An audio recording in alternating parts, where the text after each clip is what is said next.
way from Charleston, South Carolina, Mr. Mark Bryan. Mark, how you doing this morning?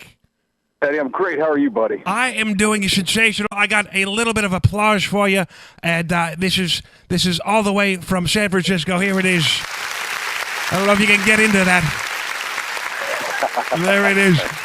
Mark, it is great to hear your voice and have you on the program. You're in Charleston. How is the weather down in Charleston? It's got to be beautiful right now. It's superb, and what you can't see right now is I'm tipping my hat and bowing in response to the audience. Is that right?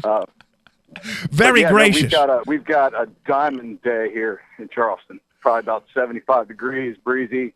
It's perfect. I love it. That is great. You know, a lot of people know you obviously from your work with Hootie and The Blowfish, and you know you guys came out of the South, out of South Carolina. But I didn't know this until very recently. But you're from Maryland? Is that true originally? That is. I grew up in the D.C. area in Maryland, and went down to school at the University of South Carolina in college. Is that, what was it like? I got to ask. I mean, what was it like growing up in Maryland before going even to South Carolina? It was a little bit of a culture shock when I came down. You know, the accents and just the South in general, so much different than the D.C. area.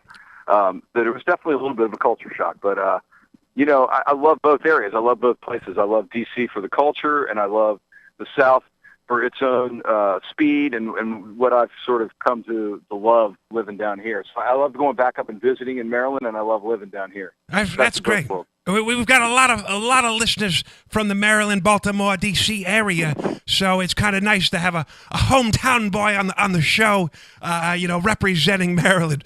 So well, go Redskins, go Orioles, and go Terps, and go Caps, and go Wizards. There it is.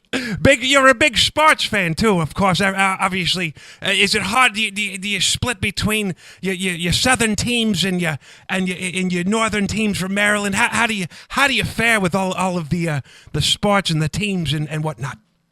That's a good question. Yeah, I've stayed kept my allegiance to all of the home teams, but I am a huge Gamecock fan. Is that right? They've sort of taken over for me on the college level, but all my pro teams are still the D.C. area teams. That's great. Well, you know what? I gotta talk to you about some rock and roll. You're widely known as a rock and roll musician, guitar player, founding member of obviously Hootie and The Blowfish. But I wanted to go back a little bit and ask you when did you first start picking up the guitar? When did you start playing around? Well before the Hootie and The Blowfish era.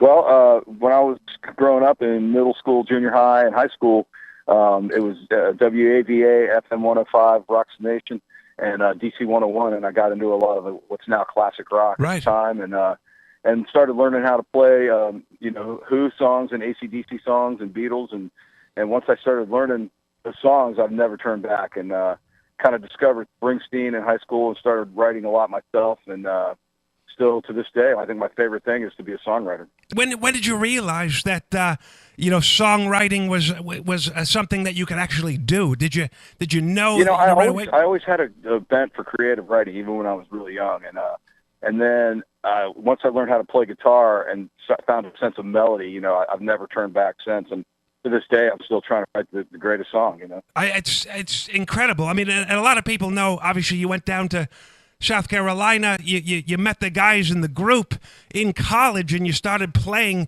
How quickly did all of that come together with Darius and the other guys? How fast was that? I mean, really quick. My freshman year, Darius lived on my dorm. It was his sophomore year, and within the first semester, we were already playing an acoustic show at a little local chicken wing joint, and then it just escalated from there into Hootie and The Blowfish over the next 6 months. What was the chemistry like? Did you knew some of the guys from Maryland? Is that right? Or did yeah, you all so meet our them? bass player Dean also grew up in Maryland, D.C. area, and went to high school with me up there. And he lived on the dorm hall right above Darius and I. So we were right there. We were all three right there. You know, freshman year, sophomore year for Darius. And you guys just started playing. It was kind of pretty effortless. Yeah, you know, I brought my guitar down to school, and Darius was always singing in the hall. Everyone would talk about, you could hear him singing in the shower, that kind of thing, and he had a great voice. So we started talking about, what songs do you know? Well, what songs do you know? And And our first set that we played together as the Wolf Brothers, we played like everything across the spectrum already. We did like Simon and Garfunkel and Beatles, yet at the same time we also did Commodores and Hank Williams Jr. So wow, we were already all over the map from the very first show we ever did together. That is incredible. I mean, it's just a wide variety. I mean, obviously, this is to compare you guys to the Beatles. The South Carolina college days was kind of like your Hamburg, learning all of these songs, kind of tightening the skills, so to speak. Funny enough, I was living in the South for a while, and I had a friend, a dear friend of mine, who was going to school, I believe in Columbia, and he told me this story. This is 20-some-odd years ago. But he told me this story about how in college they had a fraternity. They used to hire a band. And little did I know, it was Hootie and The Blowfish was the band that used to play his fraternity parties. And, oh, wow, yeah. We did a bunch of that back in the day. Bunch of small clubs, bunch of frats, bunch of college kind of gigs, and just, built up the scene here in the Southeast. Just kind of built it out from Columbia until we were trying to do 500 to 1,000 people in, 10, 20 different markets around the Southeast. And we got to the point where we could have just kept going on that pace, but then we got the interest from Atlantic Records and decided to sign a deal. But we really could have made a living. We got to the point where we could make a living on our own, just playing our tunes, riding around in the van.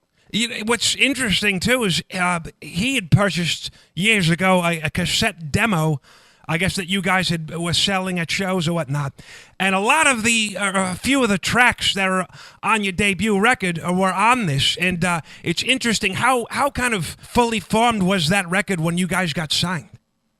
Yeah, I mean, there were probably 4 songs on Cracked Review, that maybe 5 that we had already recorded. Yes, and then the other 5 or 6 were newer. But yeah, I mean, so it was about half formed when we made it. Wow. I think about groups from the South and, how distant, they are from, say, New York or Los Angeles or what we know is the record industry. How hard was it for a band from South Carolina to kind of crack into the industry? It was hard. You think that you should need to move to L.A. or New York or whatever to get that look.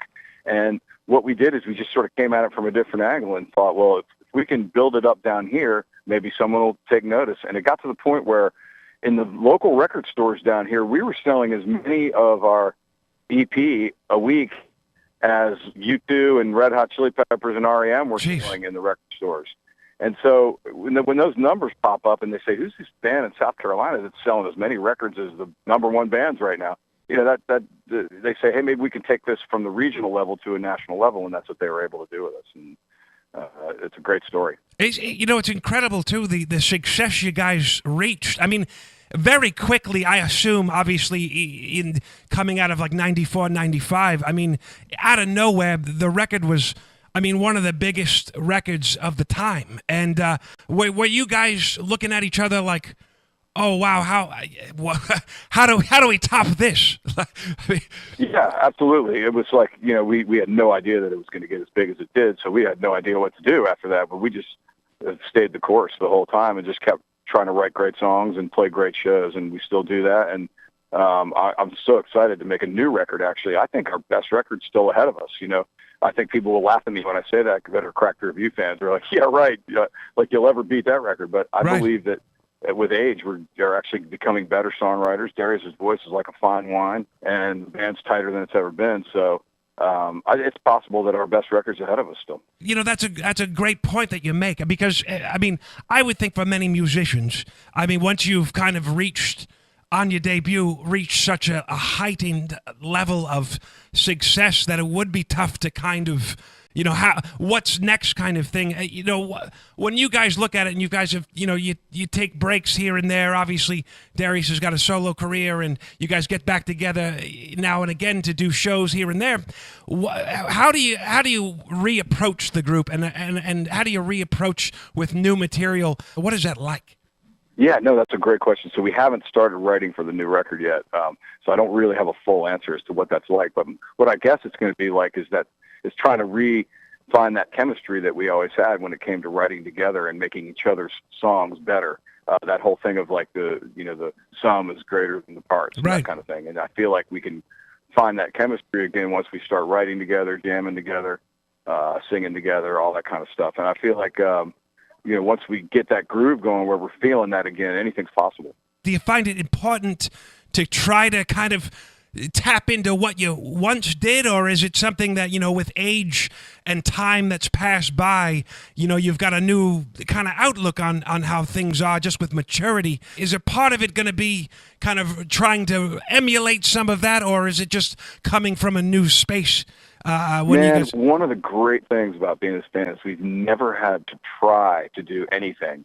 It was just us being ourselves and doing what we loved, and our passion coming out of it that has always worked for us. And it still does when we get together and play. It just comes right back. And so we've never had to really try to capture or recapture anything. It's just us doing our thing. And I think that will benefit us moving into a new record, is to not try to be something that we're not. We need to be who we are at that time. And the chemistry that happens between the four of us is magical. And so hopefully we get to visit that again. There's an honesty about the music, and there's such a there's no pretentiousness. And when I think about when you guys first came on the scene, I mean, there was a lot of different stuff going on. The grunge thing was happening, and I mean, this is post Kurt Cobain. This is in the era of Silverchair and other groups like that. And Hootie and the Blowfish kind of shows up on the scene, and it was the opposite of all of that. Why do you think that it resonated so deeply with audiences? That's a question we've been asked a lot over the years, and I don't really have a full answer. It's such a large perspective to speak on, but right. Apparently we tapped into something that people were feeling and needing at that time, and it spread like wildfire. And so everybody shared it with their friends and family, and then everybody bought more than one copy, I guess, sold a ton of them. So, right. I don't know why that happened, but it connected on a level that we could never begin to comprehend. Right. I can imagine it's got to be one of those situations, where you're just like, well, this is it. We're on the roller coaster, and here it goes. Yeah. That's exactly right. Well, let me ask you this. You're one of the principal songwriters. Obviously, you write a lot of stuff on guitar. And how do you decide what is a Hootie song, what is a solo song, what's good and what's bad? How do you do that process? I mean, 99% of what I write, I will also throw at the band, and then just whatever we don't cut or record, I'll go ahead and cut myself. But the way it gets decided whether or not it's going to be a Hootie song is can Darius sing it, or does Darius enjoy singing it? Right. If Darius can feel it and sell it when he's singing it, then the listener will buy it, as opposed to if he's mailing it in, the listener's not going to feel it. So we kind of just go by that. We throw all the songs on the table and just throw everything at the wall. And the ones that stick are the ones that he really enjoys singing, because that's the ones that eventually we're all going to enjoy playing the most. It's so interesting to see. I mean, that dynamic of being able to, because Darius has got such a powerful voice and such a unique voice, and it must be a thrill for you to be able to write certain songs and to let him kind of perform them and see them come to life in a different way. Absolute thrill. And we have had the great benefit of being able to bring in any style of songwriting and any style of song, and his voice is adaptable enough to where he can kind of find a pocket in any groove, whether it's rock, R&B, country, reggae. He even does like Sinatra big band stuff on the side. So he can do kind of any style, and that opens the door for us as songwriters, as musicians, to try to be experimental and to try different sounds and styles, and it's been fun. You guys started many years ago now, and the music industry is obviously evolved, and it's changed. I mean, when you guys were out, the CDs were the big thing, and the medium went to MP3s, and people are streaming music now. And obviously you work with a lot of other artists, up-and-coming artists. Do you think it's harder now to find the same success that you guys had in 2017? I do. I think that the options for the listener are spread so far and wide now that it's just harder to connect with a large mass of people like we did back in the day. And I think there's a lot of good in that too, because I think that bands can get recognized, maybe not on the level we were, but can get their music out there to an audience that you couldn't in the past, just Right. through the internet and through playlisting and all those kinds of things now. And I think that's great. But now that there's so many acts because of that it's harder than ever to connect on that large level. Yeah, I can imagine. I mean, there's just so much music out there, and of course, you work with a lot of local musicians, in the Charleston area. Tell us a little bit about how this kind of work kind of came to you, how you decided to kind of immerse yourself into the scene. It started with the College of Charleston asking me to get involved with teaching music industry, and trying to turn the kids on to what it's like to have a job, a career in the music industry. Right. And that went from a class that I still teach and developed into me being the artist in residence for the music industry concentration there at the College of Charleston. And through that, I've met a bunch of kids in the scene and got turned on to a bunch of great music.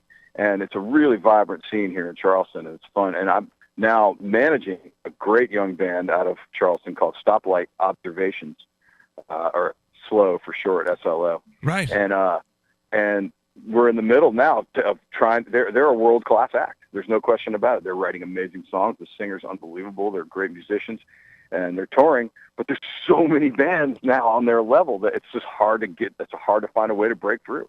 So we're in the middle of trying to figure that all out right now. And one of the things that we notice is that, playlisting now comes before radio. Who knew that? Right. So I'm learning all kinds of things as we go forward, and that's just one example. And so it's really fun, and it's fun to be teaching it at the same time as I'm trying to implement things with this band. I'm learning a lot. When you teach your course, and obviously when you're working with groups, what are some of the, I guess, common kind of issues that you kind of have to, you discuss, you deal with? Well, we cover everything in the industry. So we start out with songwriting and talk about that as a career. If you never got on stage or never made an album, you can still make a career as a songwriter. And we talk about that. And we talk about, we go into recording and that whole world. And then we move into building your team, putting management, attorney and business manager in place and that sort of thing. And then we move into touring and talk about all aspects of touring, whether it's from the artist side or the venue side or promoter or booking agent, whatever. We go into that whole world. And then we talk about distribution and releasing your music and how to market it and all that. And then we go into publishing. And then we talk about new technologies, and that's the end of the semester. And that's interesting because I've spoken to a lot of musicians doing the program, and obviously in and out of the music industry, and there seems to be, I guess, like a television or I don't know, a Hollywood version of what success is and what fame and notoriety, et cetera, what that means versus what personal success is. Do you talk a little bit about what success is on the surface and what it is personally? Is there a lot of discussion about that?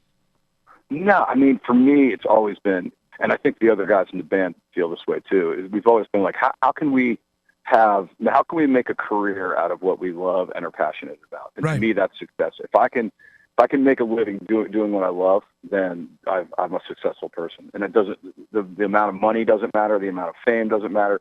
It just comes down to am I passionate about what I'm doing. And, I look at my guitar tech, who's also my engineer in the studio. He's doing what he loves. He's getting paid to do what he loves. He can right. pay the rent. He's a happy guy.